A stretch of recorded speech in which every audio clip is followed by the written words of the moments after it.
আপনার চোখের সামনেই আমার মেয়ের এনগেজমেন্ট হলো। ছেলের ফ্যামিলি ব্যাকগ্রাউন্ড অনেক ভালো। আমার হবু মেয়ের জামাইয়ের পাশে আপনার ছেলের কি যোগ্যতা আছে বলেন তো দাঁড়ানোর? একটা বেকার ভবঘুরের ছেলে, আমি কিনা তার হাতে আমার মেয়েকে তুলে দিব? আপনি ভাবলেন কি করে? কি রে, তোকে না রাতুলকে ডাকতে পাঠালাম, রাতুল কোথায়? মা, রাতুল রাতুল বারান্দায় বৃষ্টি দেয়। বারান্দায় বৃষ্টি দেখে মানে? আচ্ছা, আমি যাচ্ছি রাতুলকে। মা মা, কি? তোমার সাথে আমার একটা কথা আছে। কি কথা? মা, রাতুল কাঁদতেছে। কেন কেন কাঁদছে কেন? হ্যাঁ, মা, ও রিসাকে ভালোবাসে।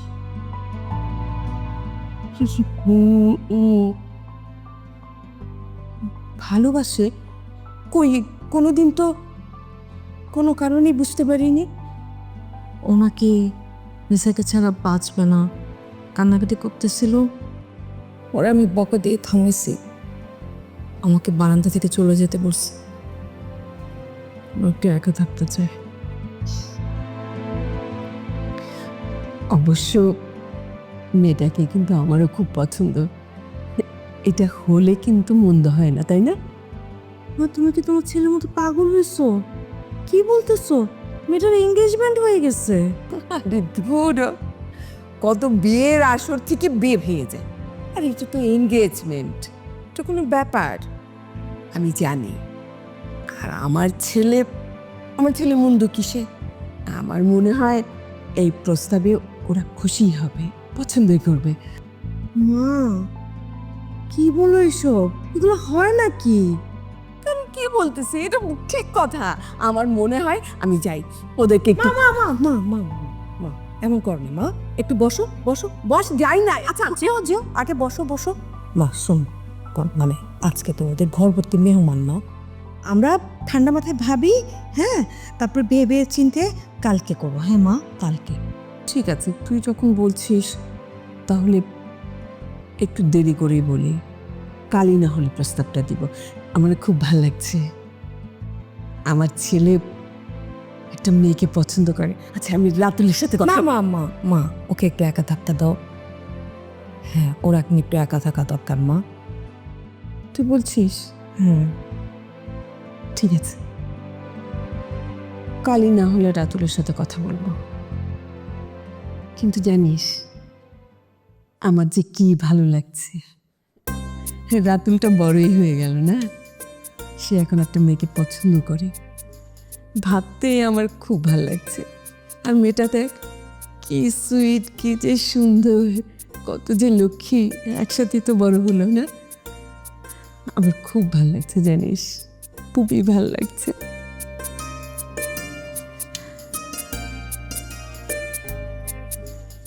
আপা, আপনার কথা শুনে আমার কি মনে হলো জানেন? জি? মনে হলো আমার মাথায় বাজ পড়লো। আপনি কি করে, মানে কিভাবে এরকম একটা কথা বলতে পারলেন?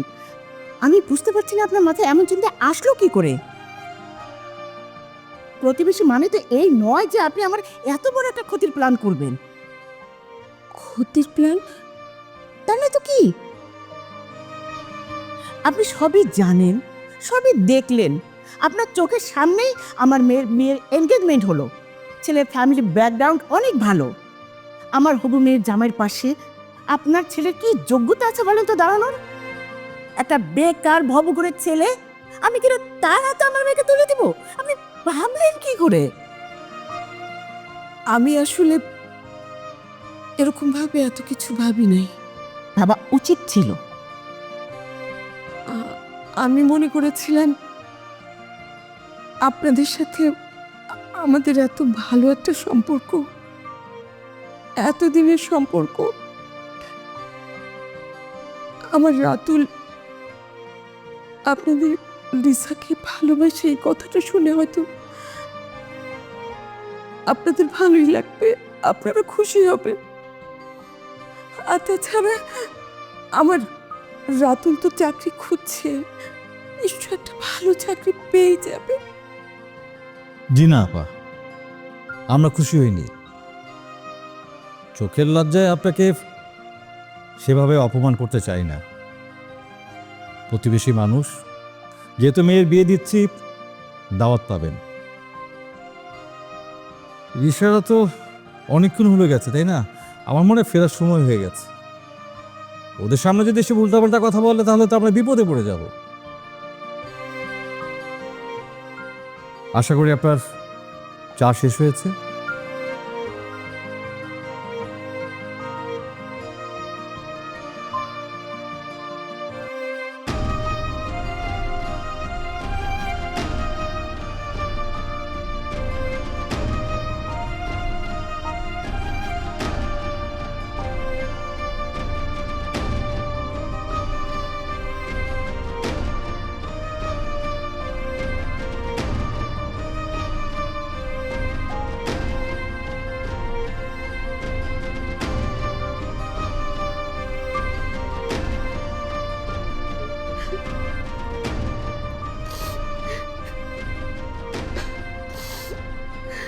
পানি রাখো। খুব কমই বলছে তোমাকে মা, তোমাকে আরো বলার দরকার ছিল। আমি বলছিলাম না ওখানে যাওয়ার দরকার নেই, কোনো দরকার নেই যাওয়ার। ছেলেটার মুখের দিকে তাকানো যায় না। আমার চোখের সামনে আমার ছেলেটা এইভাবে কষ্ট পাচ্ছে। তোমার ছেলের কষ্টের জন্য আরেকজন তার মেয়ের উজ্জ্বল ভবিষ্যৎ নষ্ট করবে, এটা তুমি কেমনে আশা করো মা? স্যার এখন সামনে ইচ্ছে আর তোমরা কি শুরু করলো আমি বুঝলাম না তো। আর আমি কাউকে ভালো ভালোবাসি না। এইসব কে বলছে আমি ভালো ভালোবাসি? আমি কাউকে ভালোবাসতে পারি নাকি? তোমার সাথে একটা কথা শেয়ার করা যায় না? আজব ব্যাপার। এটা কি শুরু করছো? আমি কারো ভালো ভালোবাসি না মা, এগুলা মিথ্যা বলছে সব। একটা থাপ্পড় দিব ফাজিল কোথাকার। তুই মজা করতেছিলি? পুরো ফ্যামিলিকে অপমান করা দিয়ে এখন মজা করতেছিলি, মিথ্যা বলতেছিলি?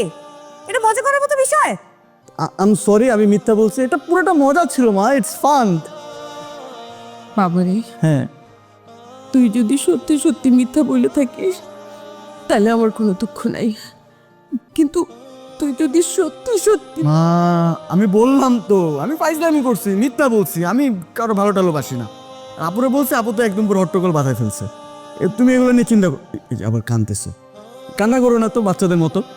তুমি বসো, রেস্ট করো। আপু পানি দে মাকে। তুমি চিন্তা করো না। মাও তোমার মিথ্যা কথা বলতেছে। আমি সামনে ছিলাম মা, কোনটা সত্যি কোনটা মিথ্যা আমি বুঝি।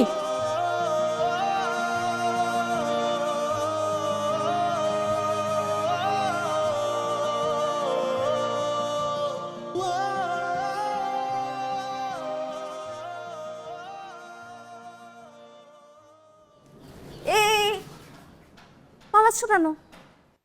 পালাবো কেন? বাইরে একটা জরুরি কাজ আছে, ওদিকে যাচ্ছি। পালাবে না কেন? বাজিতে হেরে গেছো না? বলছিলাম না আমাকে বিয়ে করতে রাজপুত্র আসবে। আসছে কিন্তু। ছেলে আমেরিকায় থাকে, প্রচুর টাকাওয়ালা, একদম রাজপুত্ররা যেমন হয়। সেটাই, রাজপুত্র।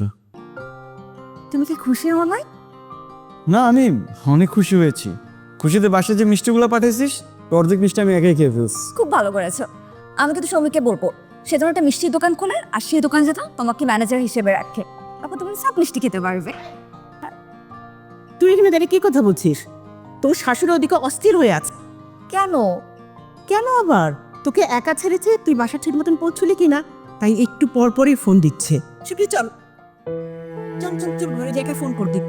আচ্ছা ঠিক আছে, সমস্যা নেই।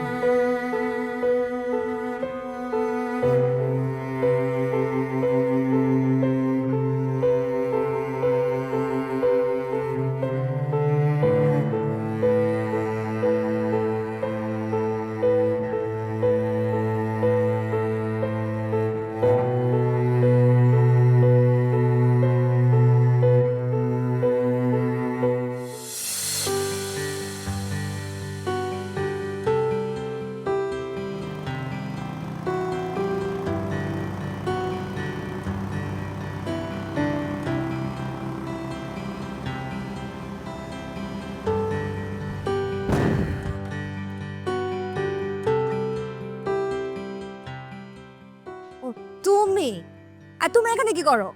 ভয়বার কিছু নেই, তোকে কেউ কিডন্যাপ করবে না। আর আমি গেছিলাম একটা ইন্টারভিউ দিতে, তারপর দেখলাম তুই এখানে অনাথের মতো দাঁড়ায় আছিস। ওঠ। আমি এখানে অনাথের মতন দাঁড়ায় আছি কারণ আমি কোনো রিক্সা পাচ্ছি না, রিক্সা পেলে বাসায় চলে যাবো। আর তুই এখানে কার বাসায় আসছিস? আচ্ছা তাড়াতাড়ি ওঠ। আমি দরকার পড়লে হেঁটে হেঁটে বাসায় যাবো, তাহলে তোমার বাইকে উঠবো না। তোর উঠতে বলছে না, ওঠ, নাহলে কিন্তু একদম চুলের মুঠি ধরে টান দিব। ওঠ, অ্যাবিউজার। সাবধানে ওঠ। তুই এভাবে বুঝতেছিস কেন? ঠিক মতো বস। ফালতু বেঁকে যে বসছি আমি, সেটাই তোমার সাত কপালের সৌভাগ্য। তাই ঠিকঠাক মতো ধরে বস, ধরে বস, নাহলে দেখবি দাঁতটা ভেঙে গেছে।